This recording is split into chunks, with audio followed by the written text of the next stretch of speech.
had my eyes filled up with tears.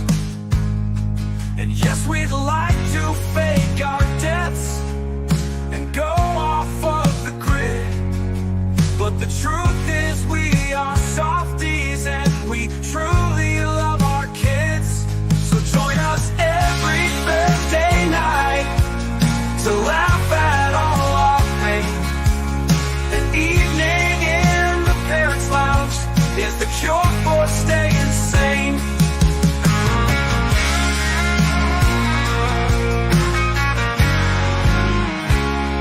And yes, we'd like to fake our deaths and go off of the grid, but the truth is we are softies and we truly love our kids. So join us every Thursday night to laugh at all our pain. An evening in the Parents Lounge is the cure for staying sane.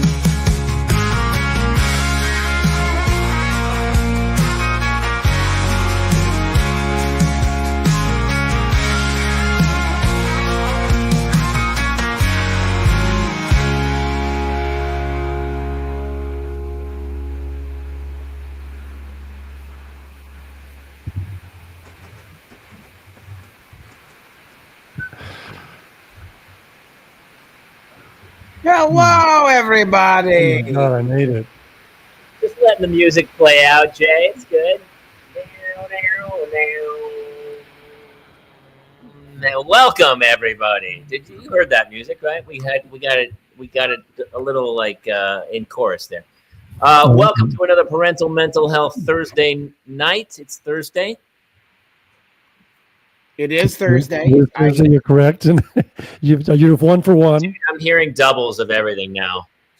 Oh no! You are True. Yeah, hang on. We got it.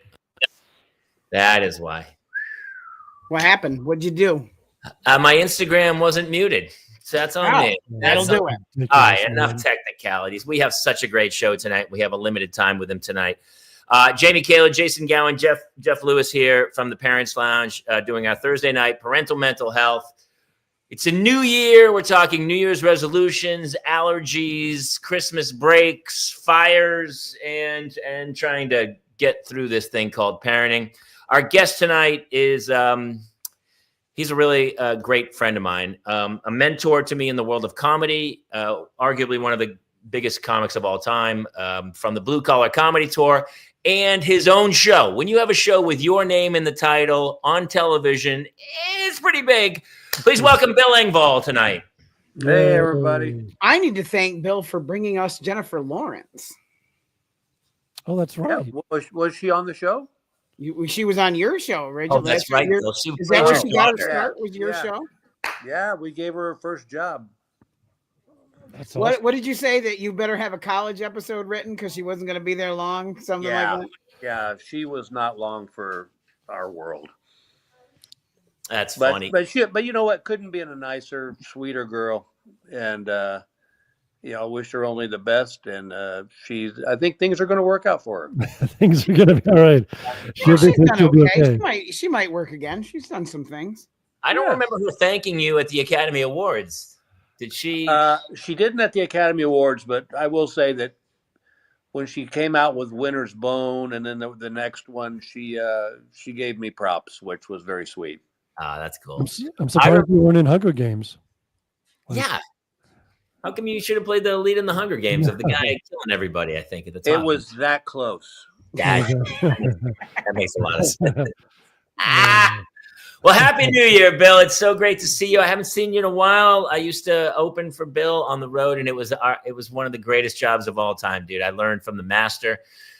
Touring with you guys, it was after Blue Collar Comedy, and you guys were kind of juggernauts. It was funny. We were talking about technical stuff beforehand, and you were getting an echo. And I remember doing shows with you in front of like 10,000 people where I would hear my jokes back from the monitor, like 2 seconds. You're like, yeah, that's one of those things I had to learn early on. I learned from Foxworthy was when you play these big venues, you got to give the people in the back a chance. Yeah. because you know, we grew up in the club circuit where it was just blood and mud, and you just fought through it. And you know, when you're playing the Astrodome and you have to do your joke and then wait for 3 seconds for it to come back to you. Oh, It that's can funny. it can throw you. When I opened for Reba, I had to actually put cotton in my ears because it was just so distracting. That's crazy. That's so. That's Yeah, I know. crazy. What's the biggest How many crowd you times in played your for, life you Bill? get to say when I was with Reba at you know, at the Astrodome? It's pretty crazy when you look back. Is that right? Was she doing? You did the Astrodome with Reba? Yeah, I will tell you though that the scariest show I ever did was Gator Growl at the University of Florida, which was, you know, there.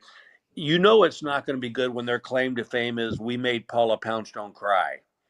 And it was students on one side and parents on the other, and it went good. But buddy, I was sweating every minute of it. What's the Yeah. what's the biggest crowd you played for? Like the rough ballpark number. Well, that one was probably 80,000, but they weren't there to see just me. It was a whole show. It was a whole homecoming thing. Individually, probably the biggest venue I ever did was with the guys when we sold out the Nashville Arena. That's crazy, man.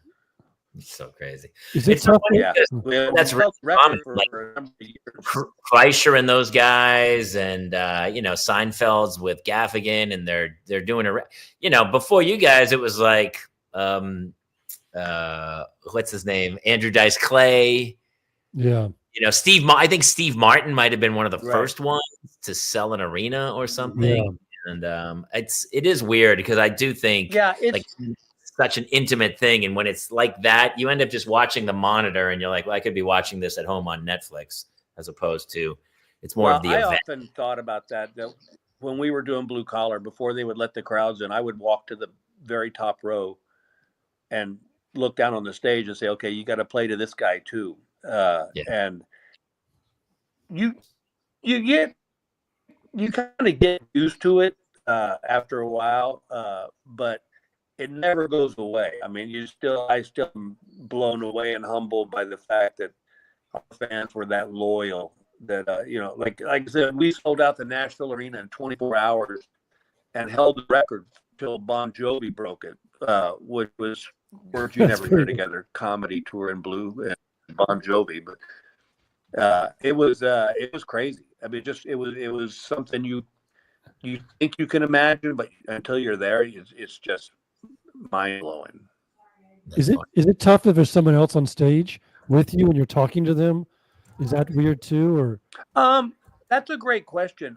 You do have to kind of learn your timing.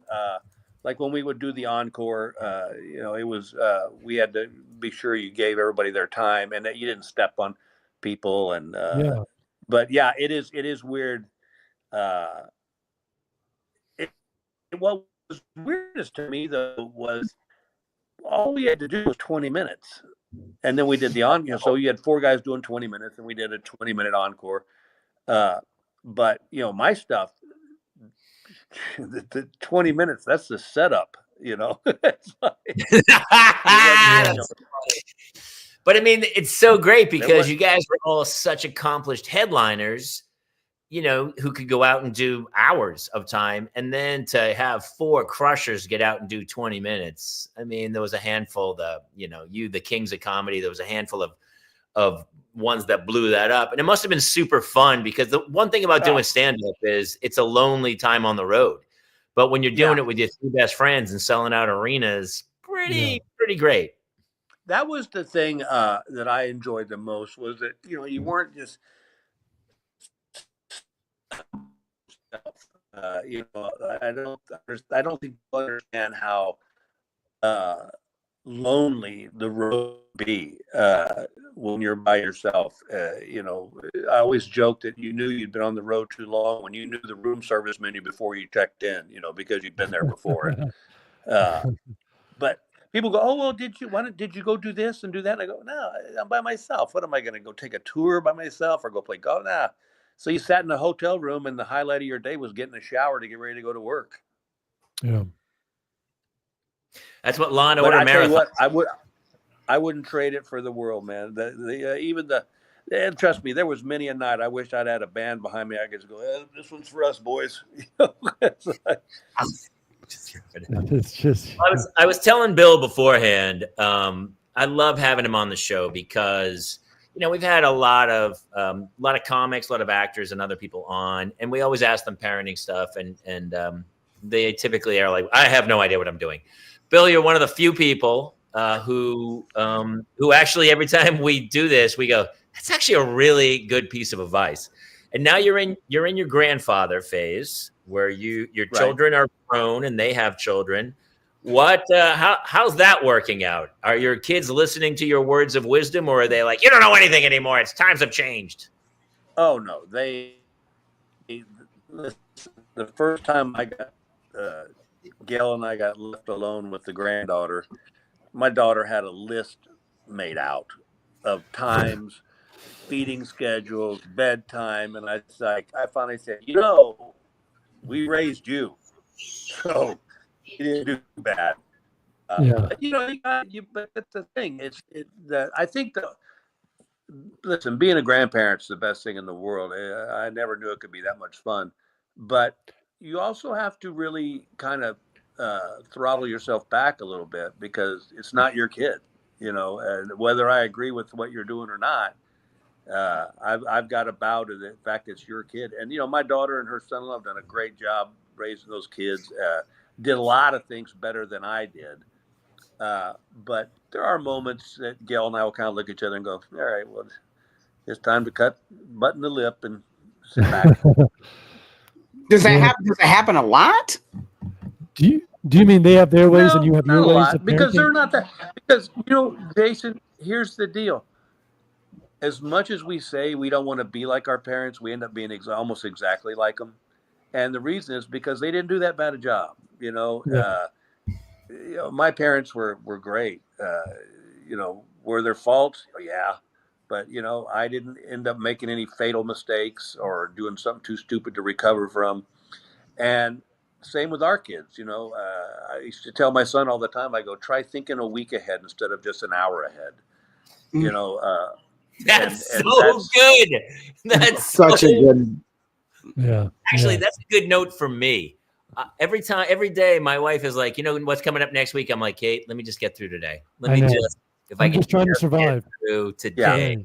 Yeah. And I missed. My kid was supposed to have a dermatology appointment yesterday, and I totally spaced it. I totally forgot because we had rescheduled it like 2 times, and it's in my calendar. But I was sitting with Jeff and we were working on something. And then all of a sudden I looked up and I was like, oops. And I had to call my wife and she's out of town. And I was like, I'm so sorry. I totally spaced it. I wanted to lie and say, I got into a car accident, but I can't. I'm not good at that. And so she was like, really? And I go, well, yeah. Let's face it. It wasn't like you missed a chemo appointment. No, yes. And to be fair, it was a dermatology appointment I didn't agree with in the first place. I think my brain was like, look, this isn't necessary. It was one of those of like, this should get checked out. I go, that's going to be fine. The worst's going to be gone long before that takes effect anyway. What do we care? Yeah, it's it's challenging. And as a grandparent, you want to just do everything to spoil them. But with, like at Christmas, everybody was at the house and, my granddaughter wanted to stay up with us and, my daughter was like, nope, it's time for bed. And this girl went to bed. I was like, I told her, I said, you've done a great job, And I think that's the other thing too, is I don't think kids hear enough from their parents. Hey, you're doing a good job. Yeah.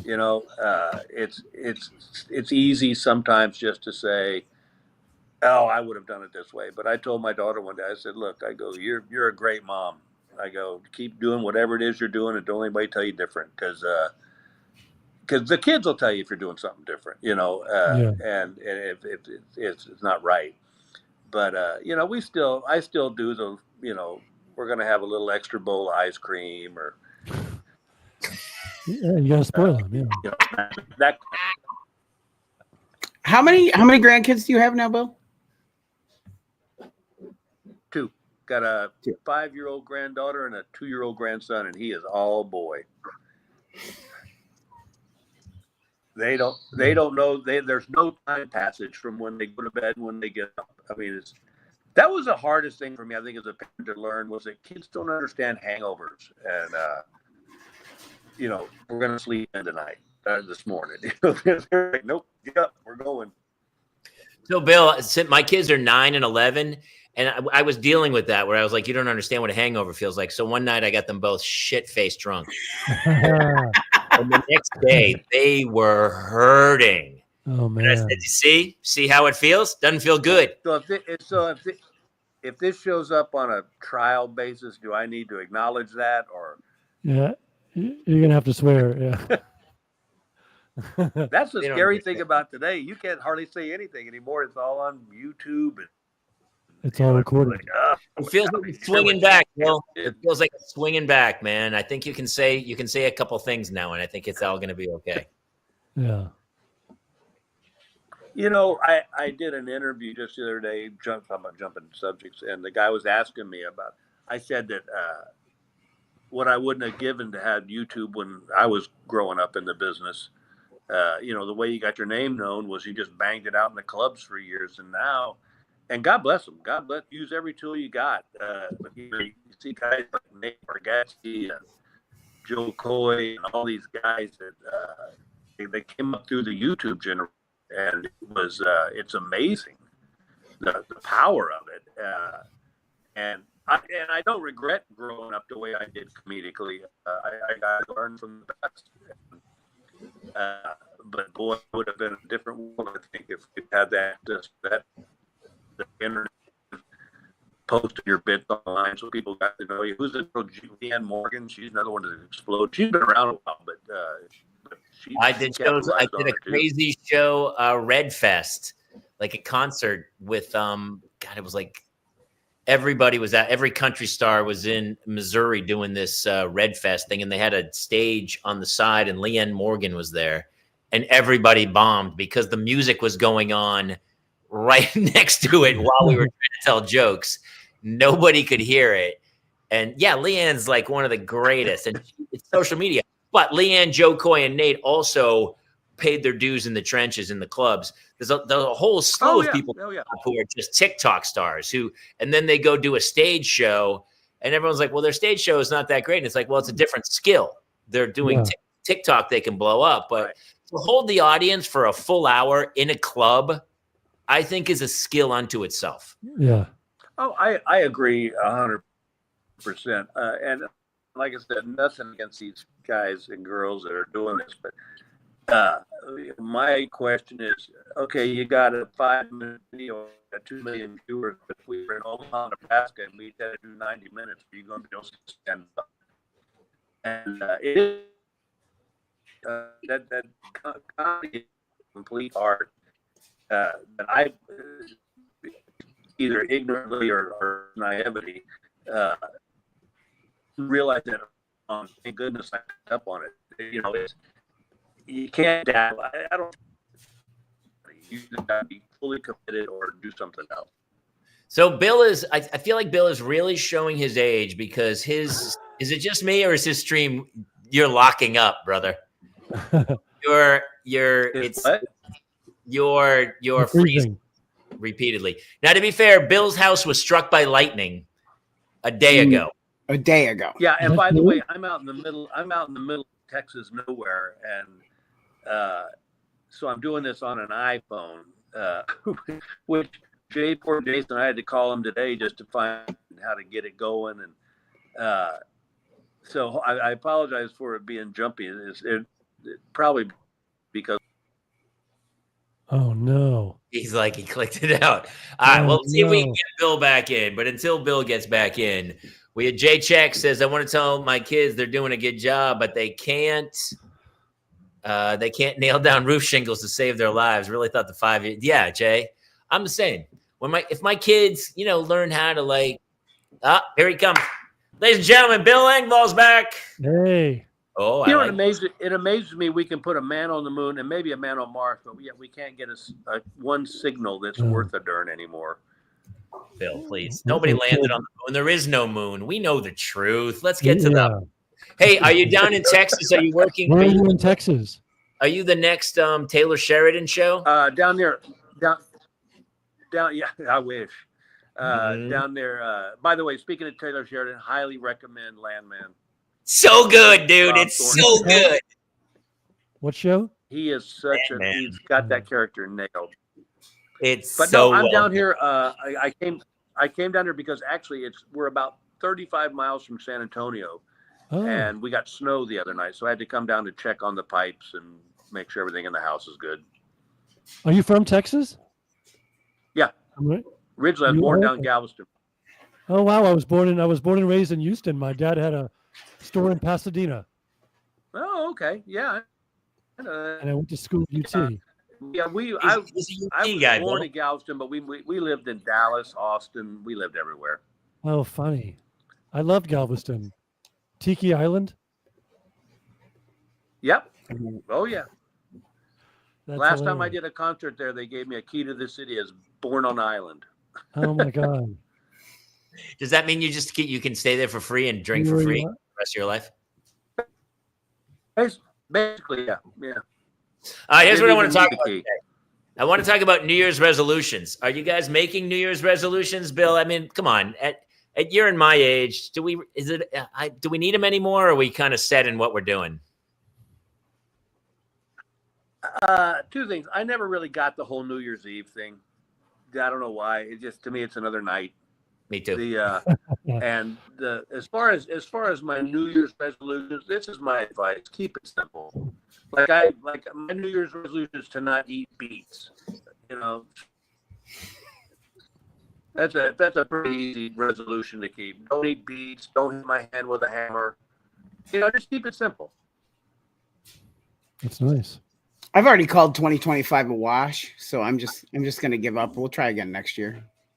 I eat beets occasionally. I like a good beet salad, Bill, with some buffalo mozzarella. I like a good beet salad. God, no. Very healthy No. for you, by the way. Can't do Jeff, it. any New Year's resolutions this year? Can't do it. Well, can I also add? I know for a fact my son was conceived on New Year's Eve, 14 years ago. So I'm very proud of that for New Year's Eve. Okay. There you go. But I just want to read. Jeff, I'm curious. How did you know exactly that it was New Year's Eve? I can tell exactly how he knew because it was the only time he had sex within like a 4-month period. Didn't have sex. He had sex once, then he went 2 months without sex. It's pretty simple law of deduction at that point. You're correct, Jamie. You're correct. I put a resolution. My resolution is just to read one book. I said 8 books last year, and I was like, just one, Jeff. Just read one book. I'm terrible about reading at night. I'm on my cell phone. I shouldn't be doing that, but I just want to read one book. That's all I'm doing. I tell you, a great book to read, and it's easy. One fish, two fish, red fish, blue fish. That's still too much. I have read that book 1 million times. Oh my God. I had a joke about So like many good books. some friend of mine posted, he's like, here's the 25 books I read this year. And I was like, here's the one book I read 25 times, my friend. Oh and it's my called God. Red Fish, Blue Fish, Goldfish. Yeah. So many. Bill, I wish we could get you. Listen, when you get back to your other home, you're going to have to come back on the show. Yes, have come back. Cutting in and out. Yeah. Let's do that. It's so bad, and I apologize. But yes, No, let's it's not do your this fault. when I get back to civilization. You got it. Can I We'll say get one it. Well, I'm going to let you go because I think it's going to be hard for people to watch. It's cutting in and out so badly. But God, I love having you on the show, dude. I'm so bummed it's not working out. But as soon as you get back to your other home, and I won't say where, but then would you please come back on the show? Can I say one last thing? Yes. Bill? Oh, without a doubt. Bill, I Without a worked doubt. on Funny You Should Ask, and I loved having you on the show. I love that show. That was fun. Yeah, it was fun. You Jeff was one of the writers on it. Yeah, and it was great to have you. All right, we love you, Bill. We'll see you soon. Yeah. Let him go. His Wi-Fi was just a train wreck. I mean, it's hard. It's hard. I've been down that road. I don't know It's why just the half of my government. It's like one more example of the government holding us back. Don't you think, Jeff? I do. It's just another thing. And they know what they're doing. They're sitting and there's a button they're holding. And They're like, just, oh, those guys finally got a really good guest on it. You know what we should do? Let's mess with the Wi-Fi in Texas. good, man. And they're just pushing this button over. You know, Texas is on their own grid. That's Listen, here's my hilarious. thing From about Texas. New I Year's didn't know Eve, that. and I keep seeing this online. A lot of people are apparently becoming sober. Is Have that you seen? true? There's like a new. Am I sober? Am I hearing that? What is that? I'm not even sure I'm pronouncing it correctly. I believe it might be called saber, sober. I guess it's when you don't imbibe alcohol anymore. I don't I want to hear understand. from people who are commenting here because so many people are like totally giving up. Oh, Shane. Oh, oh, dude. All right, everybody, positive vibes to our buddy Shane. His wife's having a test done. She's going through some stuff. We love you, brother. We love you, buddy. On our show, he has triplets, 3. So whatever, any day you think, ugh, I'm having a crappy day with my children, think of Shane Roberts, and you will understand 3 times it. And I think of Laura, too. Oh, no, Freddie, that was a throwaway show that you were on.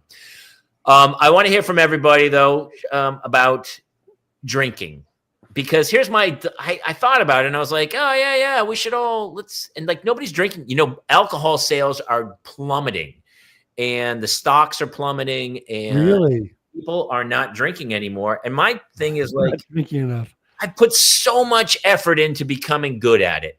You were the best. I would argue you're world class. As somebody who's drank with you a few times, you're world class at it. Yeah.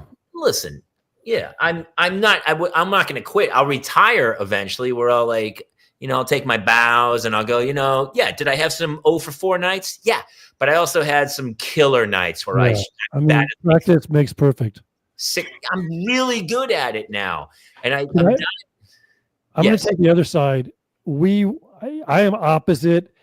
I'm the polar opposite of you and probably your family, is that we do not drink. We are not a drinking family.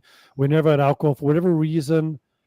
We're not that kind of family. I smoke, but I was never a drinker. I don't know what it was, man. I think it's a Jewish thing too. I don't think it's a Jewish thing. I guess so. I don't think Jewish people drink as much. I mean, obviously, I'm Irish and German, so maybe Jews of the 60s and 70s did, but I don't really think I don't think these times. Yeah, I don't know.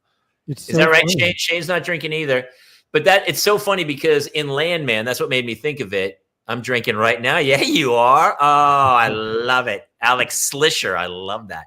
On Landman, Billy Bob Thornton's character is sober and he just drinks Michelob Ultra. And the bartender's like, dude, this isn't sober. He goes, for me, it's sober. Like he won't drink anything, no hard drinks, but he drinks Michelob Ultra. What's that on? It's on Paramount, and actually, it's pretty good. Oh, we have that. Okay. And I've told this before. I think they're calling it cowboy porn. It's like the middle of the country. It's where I grew up. People working hard for a living. Like 4 guys going into Starbucks trying to get out as quick as possible. Where the one dude, all 3 guys order black coffee, and the one dude orders like a frappuccino with like oat milk latte, and the other 3 dudes are like, you pussy, you drink black coffee. It's like that kind of, and everyone's like, ah! And it's pretty great. I love it. But I like Billy it's like Bob. backwards cap with a goatee, like let's go fishing. It's pretty fun. So it's like testosterone-ish. It's got some testosterone. Yeah. Okay. I'll watch it. I'll check it out. Billy Bob Thornton. You can watch him read the phone book. I don't want to wreck.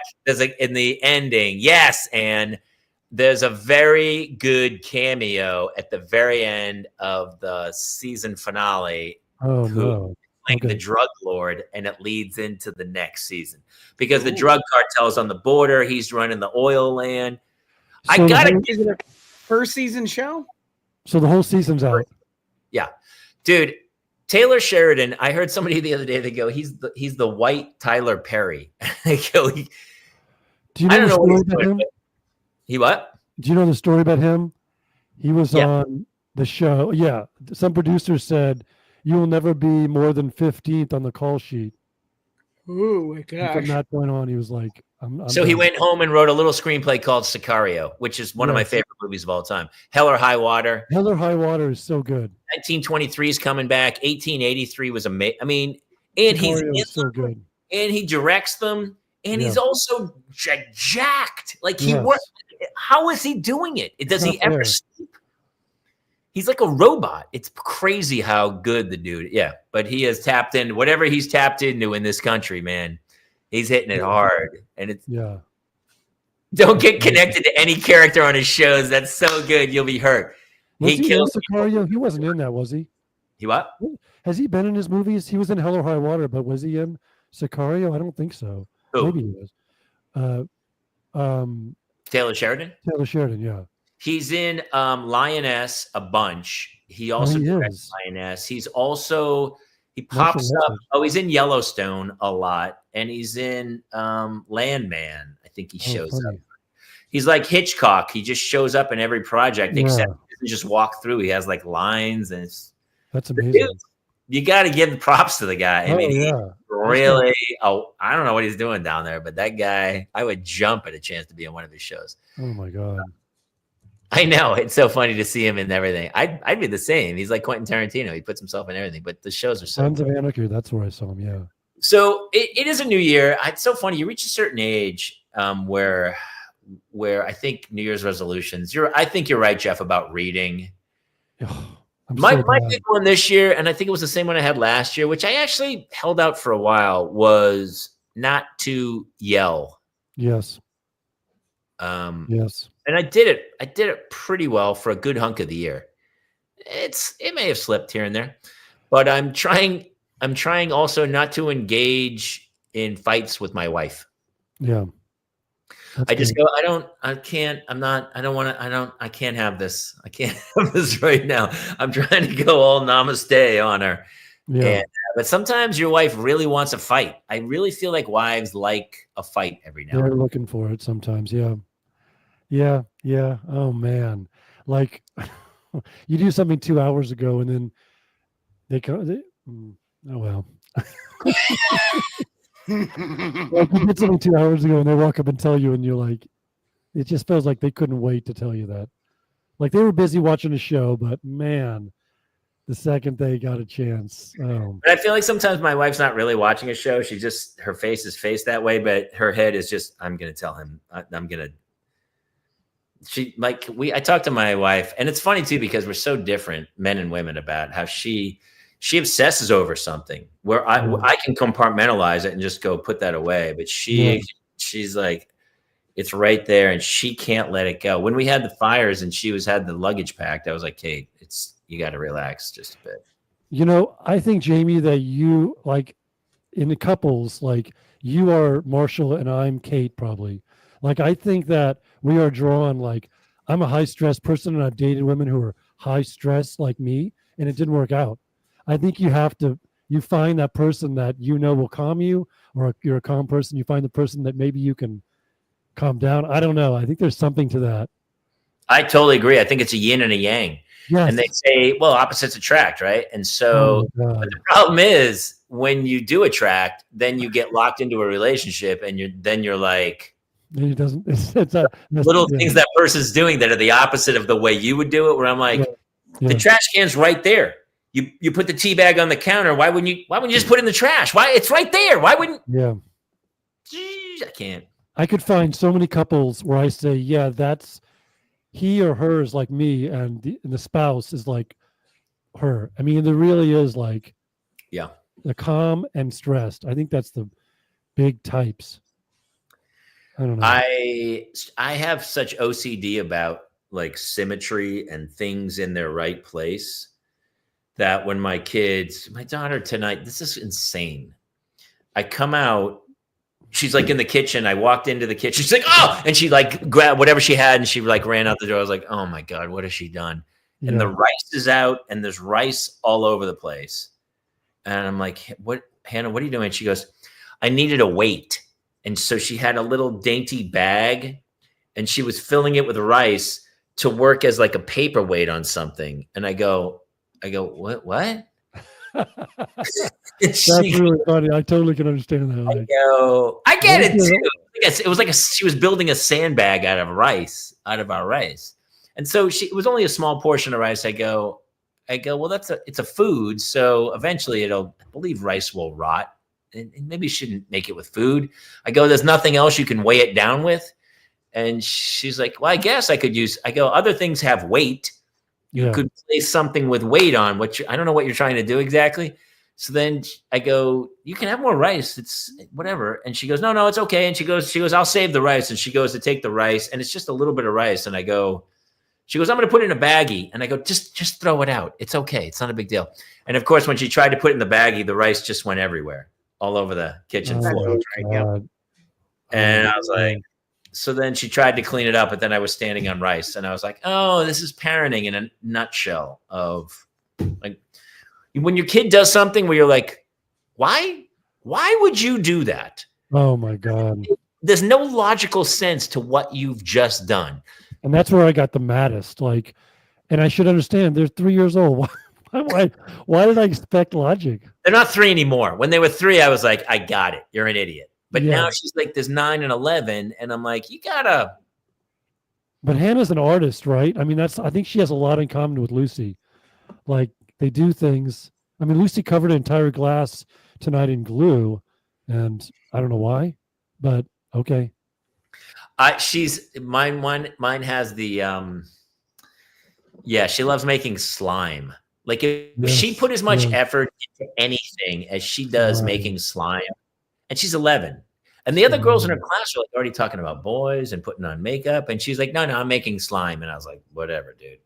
And but no effort into anything else. And then she wonders, she's like, she's wondering why she's not better at certain things. And I'm like, well, you don't practice. You know how you got to practice. She's like, I think this generation likes to be lauded for their effort more than actually putting the effort in. Yeah. They do not understand the concept of effort. They do not understand. If it's not like Roblox or Minecraft, they don't care. It's so funny too, because my daughter will be like, hey, can I log into Roblox? I go, no, you can't play. No, I'm not letting you play Roblox today. And she goes, I don't need to play. I just need to log in.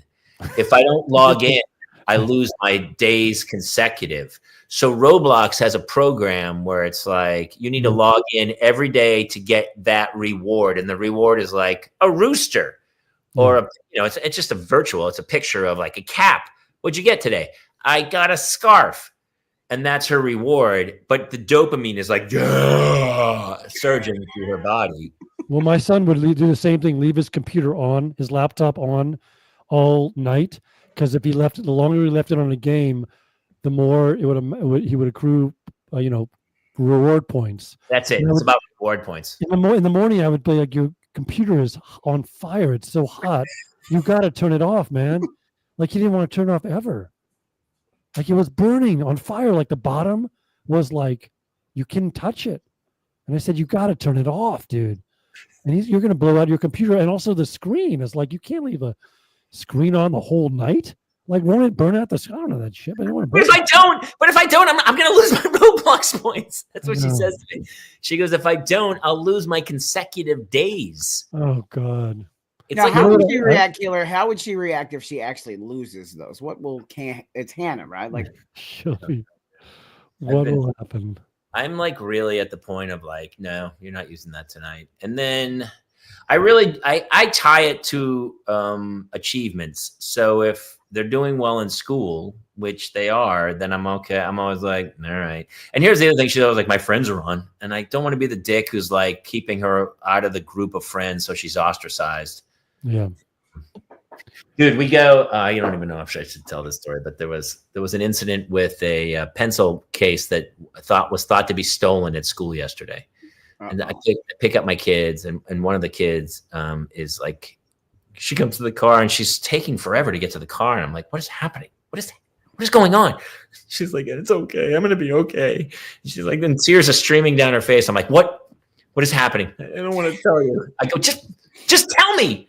I swear to God, if you don't tell me, I'm going to hit you. Like, I don't know what to do at that point because I'm so frustrated about like, I can't help you. Just tell me. And so finally she tells me, she goes, this one girl, she stole my pencil case. And I go, what? And she goes, I had my pencil case out and the girl came up and said, I think that's mine. And I said, no, it's mine. And then the girl said, okay. And then I left. I went to play in the schoolyard. And then I went back and my pencil case was gone. And she's in tears. And so I go, oh, okay, whatever. And then she goes, well, can we go back in? I go, okay, go back. And she goes, no, you have to come with me. So I go back with her. She sees the girl sitting there. And the girl's kind of, I mean, I don't want to be the one who's like, this fourth grader's a sociopath, but there's no two ways about it. This kid's going on to kill people at some point. Like, this is just the beginning. There's a sociopathic vibe to the child. And you can tell it's nothing that we don't all know. Like anytime there's a crazy shooter at school, everyone goes, it was that guy. And we knew it for the last 10 years. The kid's crazy. Yeah. And so one kid, we have to get the teacher involved, and the teacher has to go through the kid's bag, opens the kid's bag, pulls out the pencil case. Oh my God. And she goes, no, it's mine. And my daughter goes, I don't think so. And so they open the pencil case, and it's got very unique unicorn pencil that had the back broken. That was, my daughter knew it. My other daughter had broken it. Like, it was very specifically my daughter's pencil case. And so she goes to take it, and the parent or the teacher gives it to my daughter and says, it's yours, take it. And the other kid doesn't go, I'm so sorry. I thought that was mine. My mistake. I'm so sorry. Doesn't do that. What? The kid goes, I had one just like it, and turns and walks away. And I wanted to go, sociopath. That kid needs to be ostracized from society. There's something wrong with that child. Yeah. Like, what human does that? What human doesn't just go, my bad, dude. I'm so sorry. It's a lot of them. Yeah. All of them. A lot of kids are doing that now, where it's like, I would have just said, I'm sorry. Yeah. I would have been like, I'm so sorry, man. I had one like that. Apparently this is yours. But they were just a jerk about it. They were total jerk about it. And then I guess I picked the kid up today, and she said that the other girl was spreading rumors about her that she ate her boogers. That Hannah eats her boogers? Oh, that is so funny. And I said, what a leap.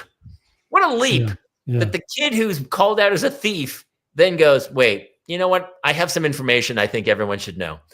I didn't want to share this earlier, but now I'm going to let it out. That kid eats their boogers. It's like, it's so. Oh my God. Was that the justification for taking the pencil case? They were like, well, it's a booger eater. What do they need this for? I gave her comebacks to be like, who said that? The thief?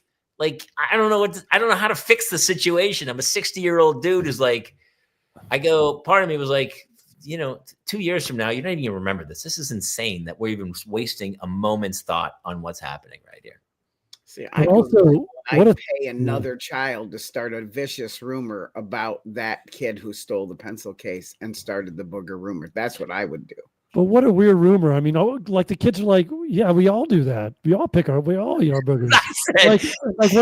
Why don't you make up something that no one that's crazier? When Hannah told me that, Claire called out like 4 of her friends who do it. She started naming them. She was like, well, so-and-so eats her boogers and so-and-so eats her boogers. And I go, everybody eats my boogers. It's so gross now, but that's so Ash and Alex, I love it. That's so funny.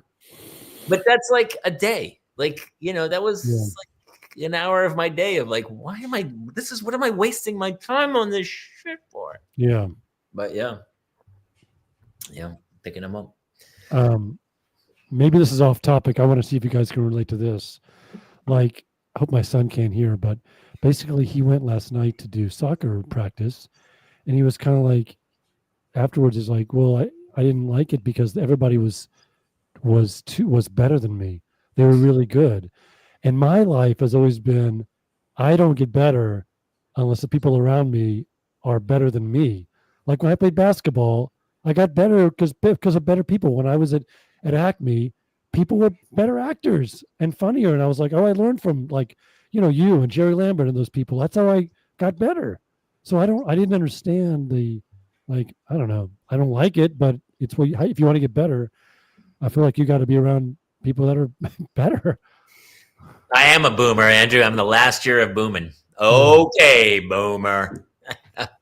It's so funny too, not to be a boomer who talks about previous generations where things were great and things suck now. Yeah, it's true. I am. But I will say the same thing of my children. So Hannah started swimming, and right out of the chute, she was naturally fast because we grew up in the pool in the backyard, so she was right. And she did really well, like out of the chute, like crazy fast. But then you know what happened? A lot of other kids swam 6 nights a week and really got involved in it and competed and really got good at it. And all of a sudden, she was still like a good swimmer, but these other kids were technically really strong and started to beat her. And you know what? She didn't like swimming as much anymore. Oh, funny. And the private coaching really has changed the landscape of the sporting world without question. It's so true. You can pay money to get a private tutor for anything. And you will get certainly good enough that you will be pretty good at that skill. But at the end of the day, you ain't going to the NBA. You know what I mean? Like there's guys. I mean, I would love to see the statistics of people who've made it to professional sports if they had private tutors ever, or they just, they had. What's that? Well, I think they get. I would think it would almost have it would be interesting to see that the correlation and see. Well, Claire's on the B. There's this soccer team, all-star team for AYSO, right? And Claire made the B team, which was a huge accomplishment, really great. I was really proud of her and stuff. But there's kids on the A team where I'm like, that kid could play on the national team one day. There's a couple of kids where I'm like, unstoppable at that age of 9, where you're like, and speed, like you can't catch them. And so you can train as much as you want, but if you don't have that, there's a kid here at Notre Dame High School who is going to be the #1 pick in the country. Like living in LA, there's so many former NBA guys living here in the Valley that their kids, LeBron James kid, I think Eric Canyon, they're all Notre Dame. So if you're like you and me and you're like, hey, I'm going to Notre Dame High School, I'm going to try out for the basketball team. You're like, I have a friend and his son plays on the Notre Dame basketball team and he's good. He's a really good player. And he doesn't start. And he's really good. And there's like 2 of the kids are going NBA. Like these kids Notre Dame is crazy. Yeah.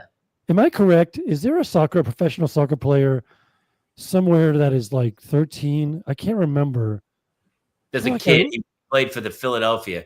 Well, in England, when you're 13, 14, you leave school, even younger, 10, 11, you leave school and you go to the academy. Yeah. Of whether it's Barcelona or Man U or, PSG in France, whatever. And you would go to that academy. And you like Messi went from Barcelona. He went from Argentina to play at Barcelona. He was like 10 or 11, and he's in the program. And they're learning a few words here and there, but most of the time they're out playing. And the freaks. I just watched PSG play Man City yesterday. Crazy how good these guys are. Funny. Yeah. There was some in the World Cup or something. I thought there was some kid who was like ridiculously young, but I just can't remember who it was. Well, there's guys in the Premier League who are like 16, 17 years old for sure. Yeah. It is funny though. It sucks a little bit because, I was talking to Hannah today and she goes, oh, I like soccer. I want to play some soccer, but she hasn't really played much in the last couple of years, just AYSO or whatever. And some of these kids have been playing club for like 5 years at this point, and they play 5 nights a week. And it's like, there's a whole thing about repetitive motion injury at that age. At that age, you're not really supposed to do one thing. From the age of 6 to 19, you're not supposed to do the exact same motion every day for 12 years. Like your body's growing. And it's not the way your body's supposed to grow. You're supposed to play different sports so that everything is flexible, but it's not what people are doing, man. And that's why kids are going to burn out. We had a couch like that where I laid on it so much the same way every day that it just had the shape of. And I think that's what happens. Like you're just an old couching with your children. That's like it is the 15-year-old Yamal. That sounds right. You know what else is? There's also like kids are going like traveling too at this young age, like going out of state even sometimes. It's insane for clubs. So many of my friends do that. They're in Vegas for the weekend, and you have to put yourself up, the kid up, yes, in a hotel, and you're traveling out thousands there. of dollars. You have a Notre Dame high school in California. Yeah. There's Notre Dames everywhere. I think I know there's one in Jersey. That's funny. Oh, I love it, Ash and Alex. I love it. It's so cool. Also, if you're, we don't know where you're watching this from, but if you are, either head over to facebook.com/The Parents Lounge. Jeff, what is your Twitch? At Jeffy Lou. And that, or youtube.com/The Parents Lounge. We're here live every Thursday night. We have all kinds of great guests when their internet works. Bill Engvall, who, if you are tuning in, will be back when he returns to his regular residence. But we have great guests all the time, and we're always here talking about what we're dealing with as parents and just venting about suffering the plight we've all been handed, which is spawn. The last few days too, I've just been like, I've been trying to like really get, I think that was one of my New Year's resolutions too, was to motivate, because the business we're in, Jeff and I have been working on some stuff with Jason and other stuff, but it's like trying to do stuff during the day and then like remembering all the stuff to do. I had to buy cleats for Claire today, and I couldn't get her to the store. Like, she's been busy. And so I went to I took a pen and I drew around her foot on a piece of paper, and I took it to Dick's Sporting Goods this morning, and I fit it into a shoe. And that's where Amazon comes in. And I brought it home, and then she tried them on. She's like, it's a little big. So I have to take the size 4 back and see if they have a 3.5 tomorrow to Dick's Sporting Goods. I'm quite sure some of these places are sick of us returning stuff, because we return clothes all the time when they don't fit. My wife does it. I don't even understand how that is economically feasible, that half of the stuff we buy gets just, because I never buy anything. Nothing ever gets delivered to the house for me, but I end up taking many things back. Like, I know the guy at UPS, first name basis. How's it going? Yeah. We catch up on our lives. Yeah. I'm the same way. Boxes back where he's like, there you go. He goes, your wife got something else? I go, here's another. Oh, here it is. Hey, what's up, man?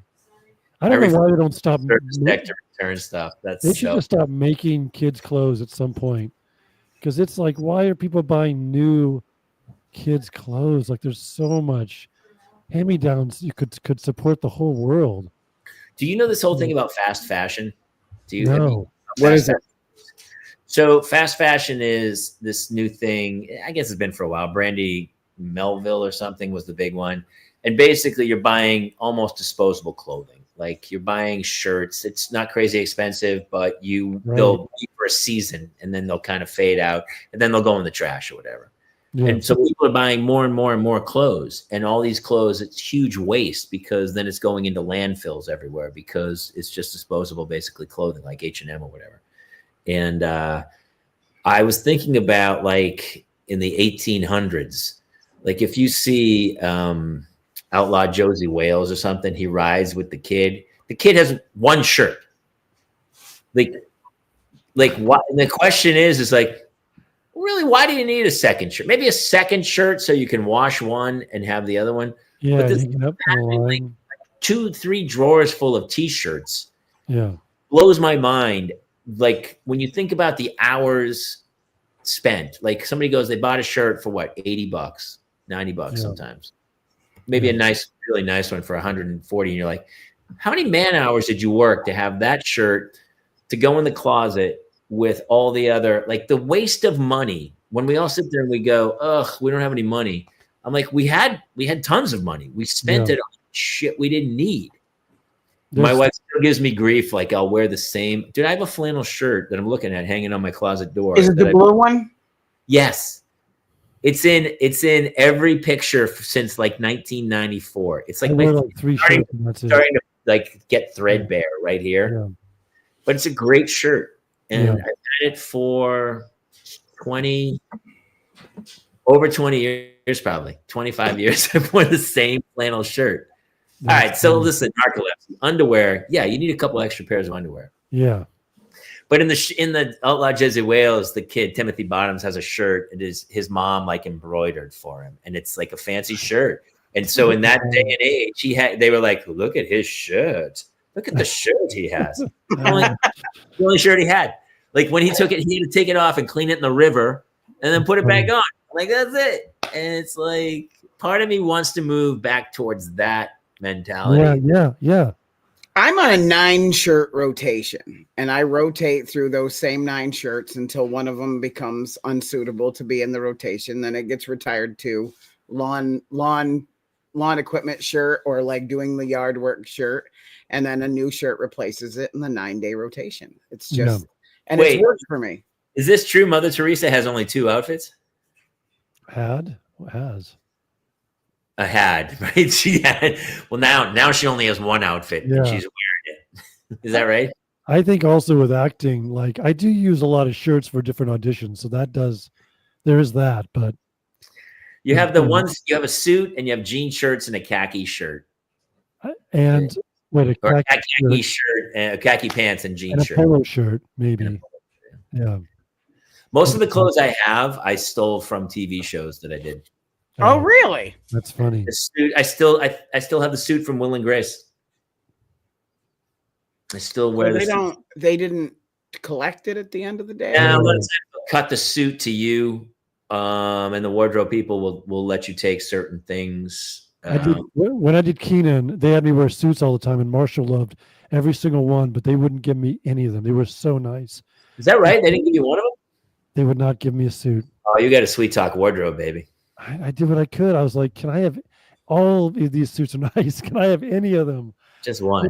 So beautiful, but they wouldn't give me one. That's so funny. I'm so not a clothes whore. But they're so funny because I think there's a lot of people out there, women especially, who would have, I would say if you went in their closet, there'd still be a lot of clothes that have tags on them that were never worn. Yeah.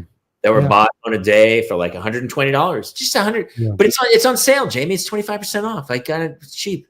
Yeah. But you're gonna wear it once a year. Why? I mean, I have dress clothes, but I still enjoy just dressing like a gym teacher from '92. It's not a bad way to go.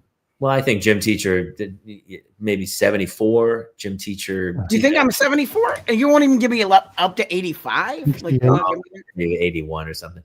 Actually, we got to roll because Jeff's going live on Twitch right now. All right, guys. It's a live Twitch. All right, listen, we got to roll. So this is our show. Thank you guys so much. I'm sorry that Bill had to cut out early. We'll have him back on again. We appreciate you guys all joining. Definitely subscribe to our YouTube page and that's youtube.com/The Parents Lounge. You can over to facebook.com/The Parents Lounge or Twitch at Jeffy Lou. Yeah. And I think I'm gonna play. I don't even know what I'm playing. Maybe Fortnite. We'll see. Anyway, all right, guys. So go follow, if you're on Twitch especially, go to Jeff. He's going to go play some video games right now. I'm going to go put 2 kids to bed. And we love you all. We'll see you next time here in the Parents Lounge. Good night, everybody. Bye everybody.